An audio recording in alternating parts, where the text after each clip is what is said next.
Oke teman-teman, sebelum kita mendengarkan firman Tuhan, mari kita bersatu di dalam doa. Bapa di sorga, kami ucap syukur buat kesempatan kami boleh mendengarkan sebagian daripada firman-Mu. Untuk itu biarlah Engkau mengurapi hamba-Mu yang menyampaikan, juga yang sedang mendengarkan, yang lagi mendengarkan, supaya kami boleh dibenarkan, supaya kami mengetahui kebenaran Tuhan, sehingga melalui firman ini hidup kami boleh diberkati, hidup kami boleh diubahkan, sehingga kami terus menjadi serupa dengan Kristus, supaya apa yang kami lakukan semakin berkenan di hadapan Tuhan. Terima kasih Bapa di sorga, jadikan kami pendengar yang bijak, supaya setiap apa yang kami dengarkan itu menjadi penyegaran baru dalam hidup kami. Kami siap mendengarkan firman Tuhan. Di dalam nama Tuhan Yesus kami sudah berucap syukur. Haleluya, amin. Teman-teman, hari ini kita mau membahas tentang with God we are able. Dengan Tuhan kita itu mampu, ya. Ayat firman Tuhannya kita ambil dari Filipi 4 ayat 13. Mungkin udah banyak hafal ya firman Tuhan ini. Saya bacakan ya. Segala perkara dapat kutanggung di dalam Dia yang memberi kekuatan kepadaku. Itu firman Tuhan di dalam Filipi 4 ayat 13. Di dalam masa-masa pandemi ini, bahkan di masa-masa di mana bangsa kita mendapatkan cobaan, mungkin mendapatkan sebuah semua orang bisa merasakan hal yang sama, tapi kita sebagai umat percaya harus lebih percaya dengan firman Tuhan. Filipi 4 ini dituliskan bukan ketika Paulus dalam keadaan sukacita, dalam keadaan senang-senang, dalam keadaan uangnya banyak, tidak teman-teman. Tapi justru Filipi 4 ini dituliskan ketika Rasul Paulus itu berada di dalam penjara. Bayangkan, ketika dia dalam penjara, di Filipi 4 ayat 4 dia tetap berkata, bersukacitalah senantiasa di dalam Tuhan. Sekali lagi katakan bersukacitalah. Terus ayat berikutnya, wow, Filipi 4 itu sangat menguatkan. Nah, tapi kita membahas Filipi 4 ayat 13. Tapi sebelum kita masuk Filipi 14 13, Erik mau ngajak kita mendengarkan sebagian dari sepenggal kisahnya kisah nyata, karena firman Tuhan itu bukan dongeng. Itu kita ambil dari Yosua 1, teman-teman. Mungkin hampir semua udah tahu ya tentang Yosua. Latar belakangnya kita dengarkan dulu bahwasanya Yosua itu dipilih oleh Tuhan untuk menggantikan seorang Musa. Musa itu pemimpin umat Israel untuk keluar dari tanah perbudakan dan tanah Mesir menuju ke tanah Kanaan atau tanah perjanjian itu. Tapi sayangnya di ujung perjalanan Musa harus meninggal dan tongkat kepemimpinan harus digantikan oleh Yosua. Nah, Yosua itu sangat taat, teman-teman. Yosua itu salah satu yang patut kita contoh kalau mengabdi kepada pimpinan itu seperti apa. Nah, Gary bacakan ya. Perintah Tuhan kepada Yosua merebut tanah Kanaan. Sesudah Musa, hamba Tuhan itu mati, berfirmanlah Tuhan kepada Yosua bin Nun, abdi Musa itu. Demikian, hambaku Musa telah mati, sebab itu bersiaplah sekarang. Seberangilah sungai Yordan ini, engkau dan seluruh bangsa ini, menuju negeri yang akan kuberikan kepada mereka, kepada orang Israel itu. Setiap tempat yang akan diinjak oleh telapak kakimu, kuberikan kepada kamu, seperti yang telah kujanjikan kepada Musa. Dari padang gurun dan gunung Libanon, yang sebelah sana itu sampai ke sungai besar, yakni sungai Efrat, seluruh tanah orang Het, sampai ke laut besar di sebelah matahari terbenam, semuanya itu akan menjadi daerahmu.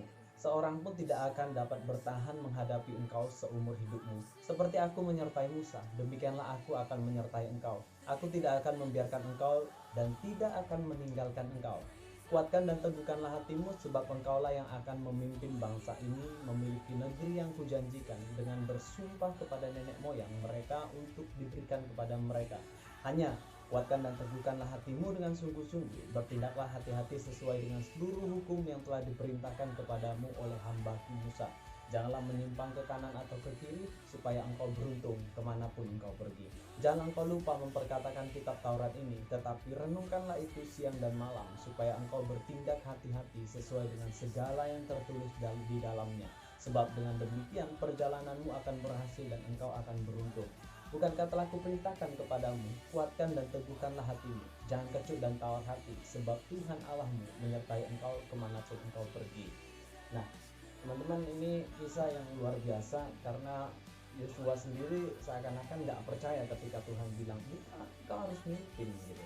Tapi Yosua mungkin ada perasaan beberapa yang membuat dia kayaknya enggak deh, bukan aku gitu. Nah, sekarang kita bahas dikit kegagalan kita sebagai umat percaya, orang-orang Kristen itu ketika membunuh kita dianggap gagal, ketika kita berzina kita dianggap gagal, ketika kita menjadi sesuatu yang jahat kita dianggap gagal. Sebenarnya kegagalan kekristenan sebenarnya intinya bukan di situ, tapi kebanyakan bahkan hampir semuanya kegagalan kita itu hanya dikarenakan satu hal, yaitu gagal fokus.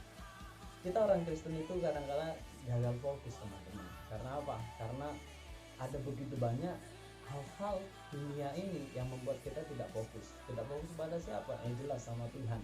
Nah, Yosua ketika diperintahkan untuk mencapai ke tanah Kanaan untuk memimpin, mungkin ada beberapa yang membuat dia fokus, dia tidak apa ya namanya, tidak lurus. Karena apa?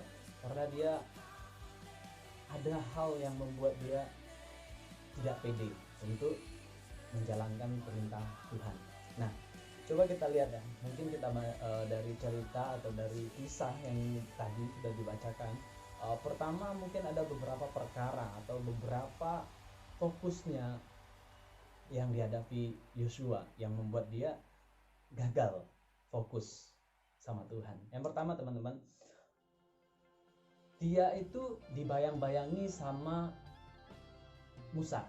Siapa Musa? Pemimpinnya. Musa itu hebat, Musa itu keren, Musa itu jauh lah, bahkan orang jauh lebih hebat dari Yosua maksudnya. Bahkan orang-orang sudah mengenal Musa, dia lebih famous. Bahkan Yosua siapa? Yosua hanya abdi, Yosua hanya ya bisa dikatakan sebawahan atau anak buahnya dari seorang Musa.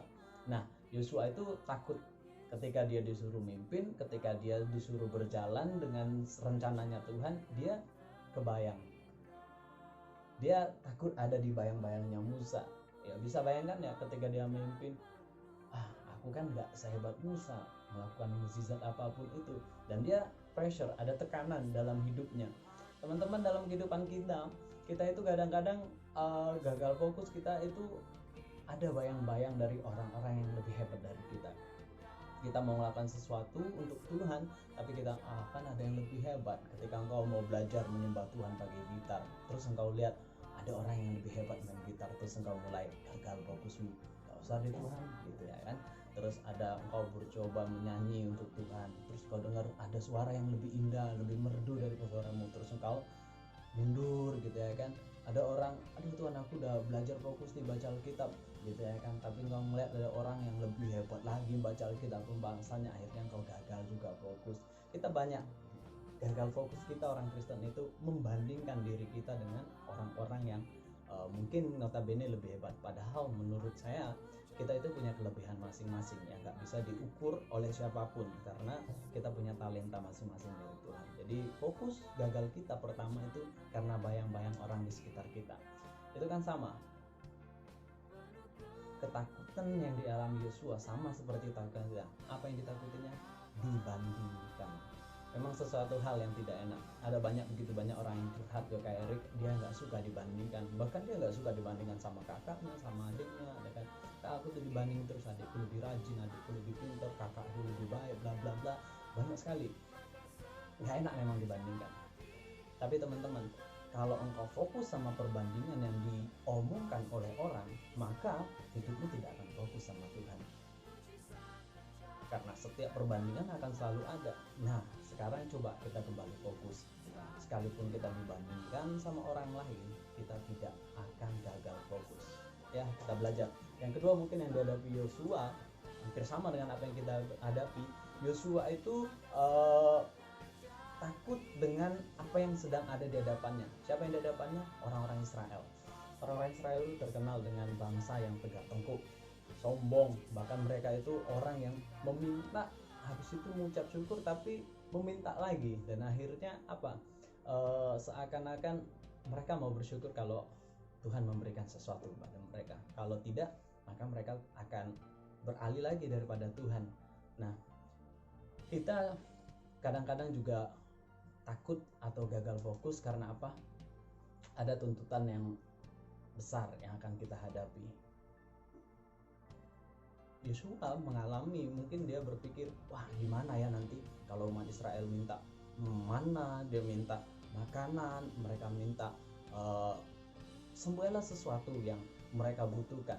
Kita tahu sendirilah semasanya Musa seperti apa ketika Musa memimpin umat Israel. Itu yang sedang dihadapi oleh Yosua. Dia takut tekanan akan tuntutan dari umat Israel. Nah, kita dalam kehidupan sehari-hari juga seperti itu. Kita ada tuntutan lebih dari orang tua kita, ada tuntutan lebih dari orang-orang sekitar kita. Oh, kamu itu harus begini, begini, begini. Ya, betul. Mereka kadang-kadang mengarahkan kita, tapi kita semua punya pilihan. Kita memilih untuk hidup kita bahagia. Tapi bahagia dalam apa? Bahagia dalam hubungan kita dengan Tuhan dulu. Kalau engkau menjalinnya bahagia tapi tidak dengan Tuhan, itu namanya bahagia semu. Nah, tuntutan-tuntutan dari orang sekitar kita, coba enggak itu fokus kita. Jadi kita tidak memfokuskan diri kepada tuntutan orang. Mendengarkan boleh, tapi untuk fokus lebih tidak, karena yang harus kita fokuskan adalah tujuan Tuhan dalam hidup kita. Kita harus tahu siapa saya, apa tujuan Tuhan dalam hidup saya. Penting, makanya baca firman Tuhan. Teman-teman, yang ketiga yang dihadapi oleh Yosua mungkin adalah orang Kanaan atau orang-orang yang mendiami di tanah Kanaan. Karena sebentar lagi dia harus mencapai sana. Mereka ketika mengintai, mereka tahu bahwa orang Kanaan itu kuat, besar-besar, dan Yosua takut. Fokusnya kepada apa yang akan dihadapinya. Kita juga kadang-kadang seperti itu, teman-teman. Kita gagal fokus, kita lebih fokus kepada kira-kira apa yang akan terjadi ke depan sana.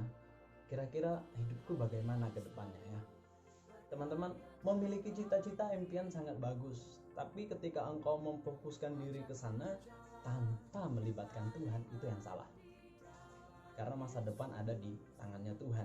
Dan ketika engkau mulai berharap, memiliki pengharapan, di situ hidupmu sebenarnya akan diubahkan dan dituntun kepada masa depan yang benar-benar indah. Ya, masa depan sungguh ada, harapan tidak akan hilang. Ya, itu akan digenapi ketika engkau fokusnya sama Tuhan. Nah, kadang-kadang pressure kita atau tuntutan kita atau bukan tuntutan, tekanan kita atau gagal fokus kita, ya kita terlalu memikirkan aku nanti ke depan seperti apa. Tidak, teman-teman, boleh dipikirkan, tapi fokus kita enggak seperti itu. Nah, yang kedua, apa yang dialami Yosua? Kok kedua sih? Bukan kedua. Yang keempat, Yosua itu ragu dengan dirinya sendiri. Kita juga seperti itu, teman-teman. Ketika Tuhan memanggil kita, ketika Yosua diizinkan Tuhan, ternyata teman-teman, kita itu ragu sama diri kita sendiri. Saya mau bilang seperti ini, teman-teman. Jangan sampai kita menganggap remeh diri kita.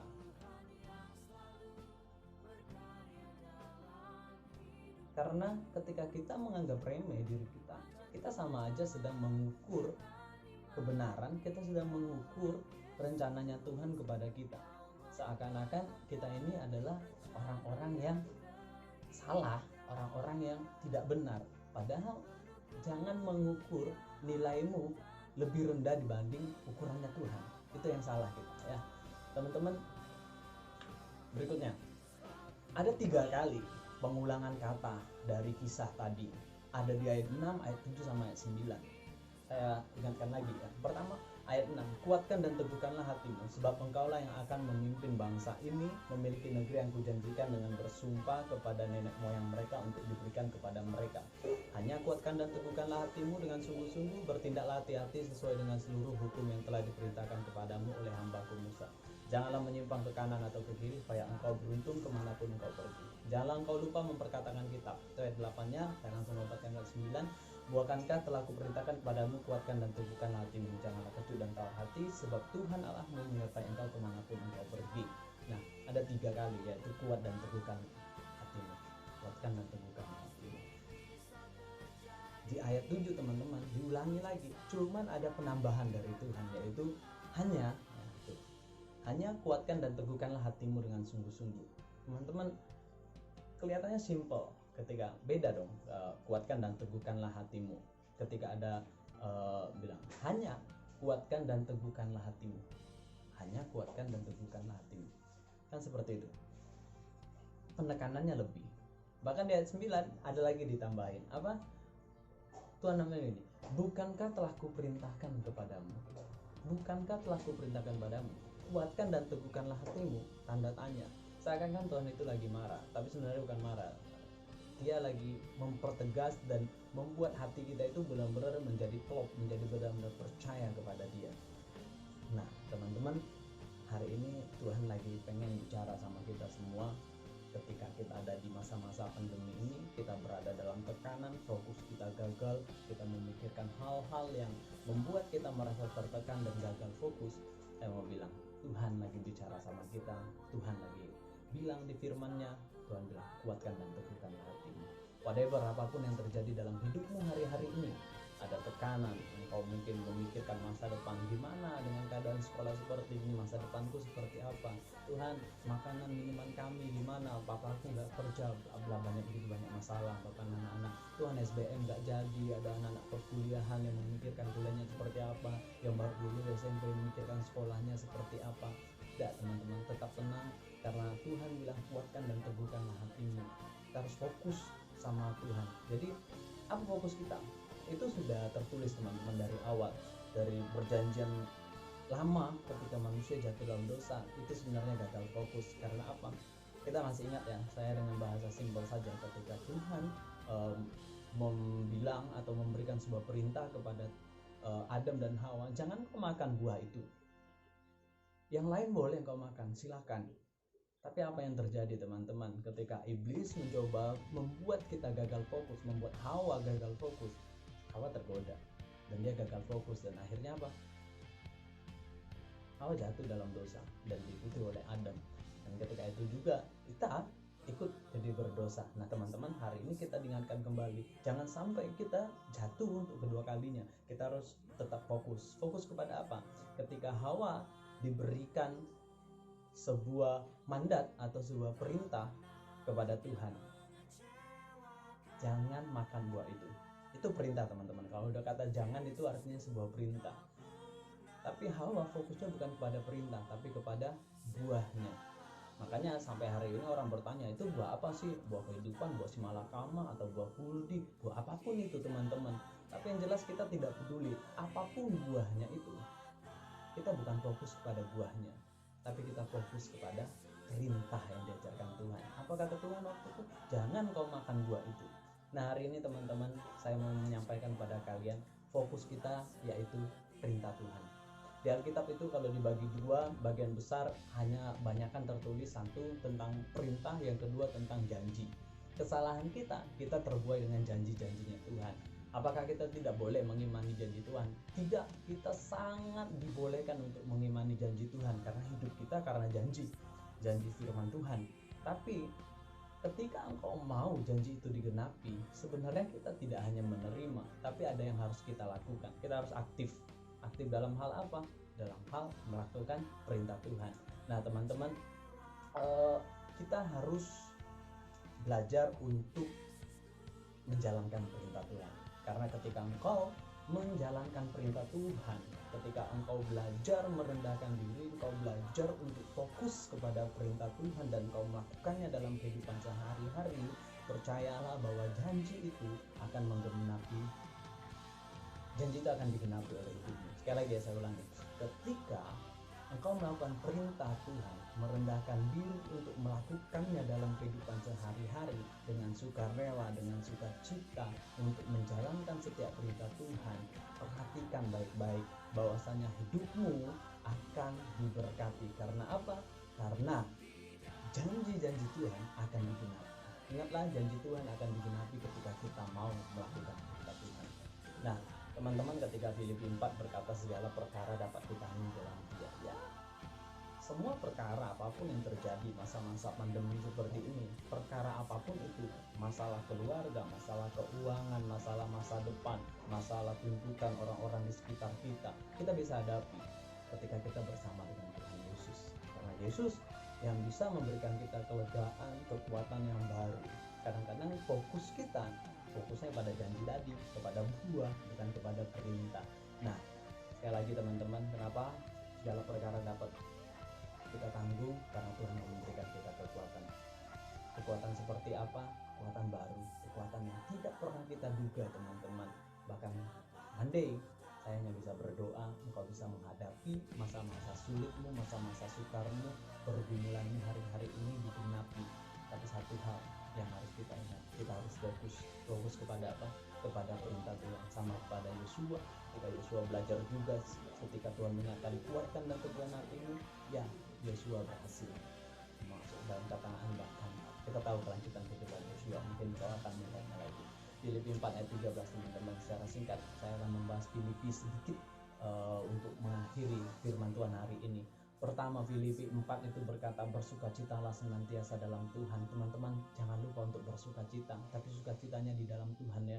Yang kedua, jangan lupa engkau harus memiliki yang namanya kebaikan hati. Ayat 5, engkau harus memiliki kebaikan hati. Yang ketiga, engkau nggak boleh khawatir, tapi engkau harus menyerahkannya di dalam doa dengan ucapan syukurmu. Yang keempat, engkau harus berdoa dan mengucap syukur. Jangan khawatir, berdoa, mengucap syukur. Yang berikutnya, engkau harus memiliki pikiran yang benar. Apa saja yang dipikirkan, banyak hal, termasuk di Filipi 4 engkau baca apa saja yang harus kita pikirkan. Yang kedua, kita harus melakukan perintah Tuhan sendiri, yang terus kita belajar mencukupkan diri. Apapun yang terjadi kita ucap syukur, Tuhan terima kasih hidupku cukup, ya kan. Yang terakhir, kita harus terbuka sama Tuhan. Whatever, engkau harus ngobrol sama Tuhan, engkau harus berkomunikasi sama Tuhan, belajar berbicara sama Tuhan. Dan ingat, jangan lupa juga engkau belajar mendengar Tuhan. Jadi Filipi 4 ayat 4 sampai 13 itu bisa menguatkan hidupmu supaya engkau bisa fokus kepada Tuhan.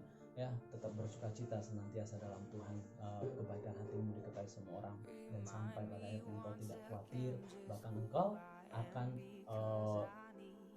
berdoa, mengucap syukur, bahkan engkau belajar mencukupkan diri. Sampai akhirnya ketika saya senang ayat 7, ketika Tuhan bilang damai sejahtera Allah yang melampaui segala akal akan memelihara hati dan pikiranmu dalam Kristus Yesus. Saya berharap renungan hari ini kita kembali kepada fokusnya Tuhan, karena ketika kita belajar fokus, maka kita akan mendapatkan janji-janji Tuhan. Ya teman-teman, tetap bersukacita, tetap fokus di masa-masa ini, karena fokus itu penting ya. Dan ayatnya saya ambil dari ayat 8 di Yosua tadi. Firman Tuhan berkata seperti ini, janganlah engkau lupa memperkatakan kitab Taurat ini, tetapi renungkanlah itu siang dan malam, supaya engkau bertindak hati-hati sesuai dengan segala yang tertulis di dalamnya. Sebab dengan demikian perjalananmu akan berhasil dan engkau akan beruntung. Siapa yang tidak mau berhasil dan beruntung dalam hidupnya? Syaratnya cuma satu. Ingat ya teman-teman, perjalananmu akan berhasil dan engkau akan beruntung. Itulah janji Tuhan. Tapi apa yang harus kau lakukan? Perintahnya. Apa perintah Tuhan? Jangan kau lupa memperkatakan kitab Taurat ini, tetapi renungkanlah siang dan malam. Teman-teman, ada sedikit aneh di kalimat ini. Mungkin beberapa kita merasa aneh, karena janganlah engkau lupa memperkatakan kitab Taurat ini, tetapi seharusnya di sana konjungsinya atau kata penghubungnya tidak tetapi. Seharusnya kan memperkatakan dan merenungkan pakai dan, karena itu harus kita perkatakan dan renungkan.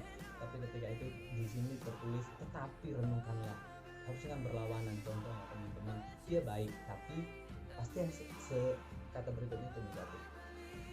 Dia baik tapi pelit, ya kan? Dia cantik tapi bodoh gitu ya kan, pasti selalu negatif. Atau kebalik, dia sih jelek tapi kaya gitu ya kan, selalu berbanding.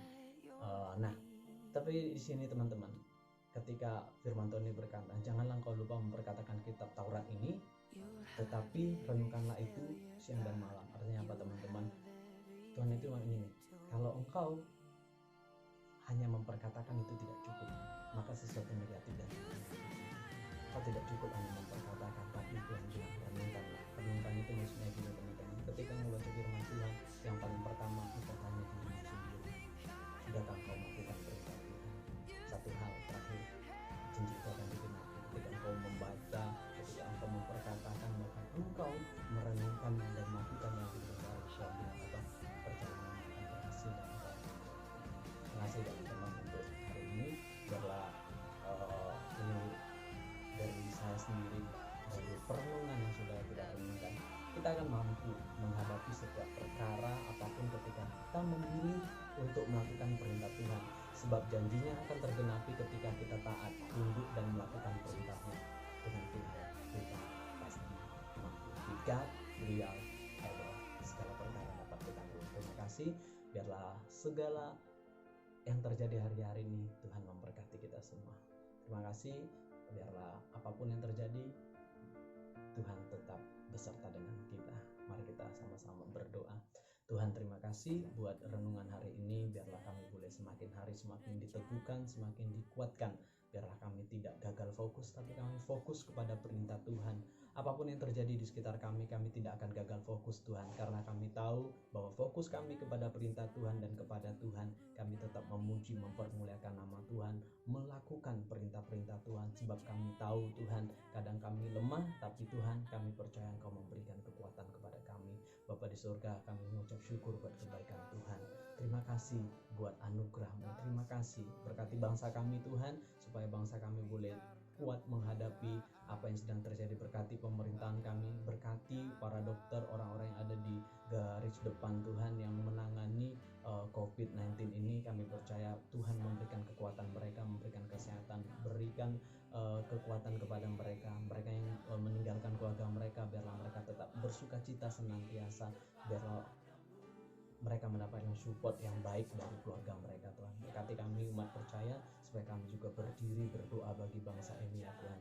Berkati perekonomian bangsa kami, supaya di masa-masa pandemi ini kami tetap mendapatkan berkat yang daripada Tuhan, sehingga hidup kami dicukupkan, sebab kami tahu bahwa Tuhan adalah Tuhan yang mencukupkan kehidupan kami. Terima kasih Bapa, pulih.